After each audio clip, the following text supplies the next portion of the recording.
I'm joined now by Samuel Ramani. He's a tutor of politics and international relations at Oxford University. Samuel, thank you so much for your time. These talks are indirect. This is the third round. We're hearing constructive used to describe them. Do you see any real signs of progress so far?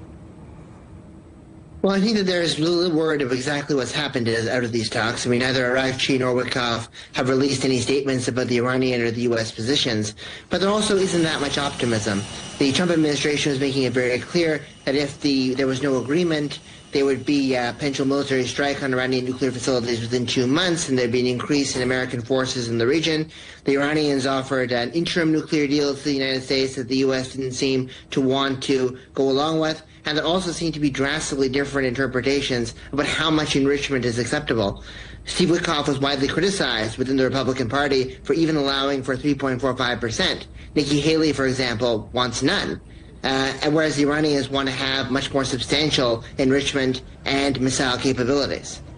We're also hearing that Iran's missile program might be something of a red line, which obviously is not directly linked to the nuclear program at all. But it seems there's a lot at play here. Could you talk to us about what could be the various red lines in these negotiations? Well, one of the big concerns and one of the big Republican criticisms of the Obama-Iran nuclear deal, the JCPOA of 2015, was that it dealt with nuclear issues in a silo, and it didn't deal with the other threats that Iran poses, in particular the threat posed by their ballistic missile program, but also their regional activities in Syria, Lebanon, and Yemen, and their broader threat to Israel. It seems as if this current set of agreements have compartmentalized the regional activities, but they haven't compartmentalized the ballistic missiles. The U.S. sees ballistic missile development as merely a delivery mechanism for potential nukes, whereas Iran views that as an entirely separate issue that's legitimate self-defense that shouldn't be regulated.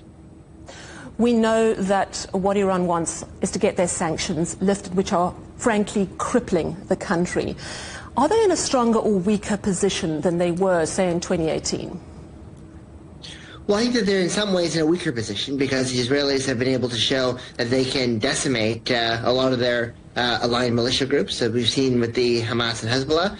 The Houthis have been holding up more resiliently in the face of a U.S. onslaught, and the Iraqi PMF remains largely intact. But Iran's asymmetric retaliation capacity has diminished, and the perception in Washington is that Iran is at a weak point, and we can get a tough deal out of them, a much tougher deal than we could have gotten before.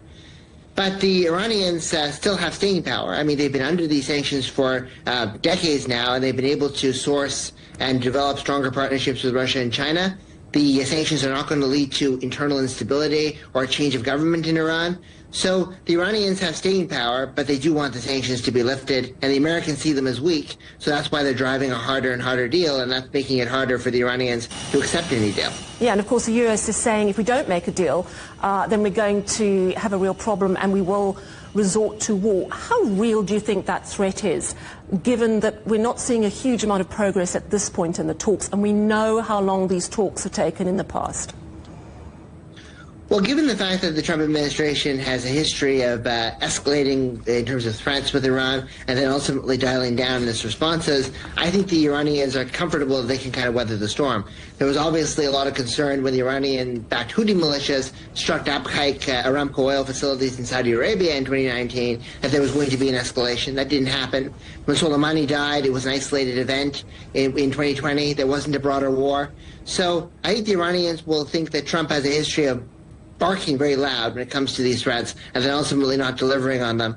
One of the reasons why I think that Trump is doing this is because Obama effectively kind of ruled out a military solution to the question and pursued negotiations without that stick. And Trump saw that as a mistake, and Trump is using that threat as bargaining leverage with the Iranians, thinking that it's going to lead to a better outcome. Thank you so much for chatting to us. That is Samuel Ramani, tutor of politics and international relations at Oxford University.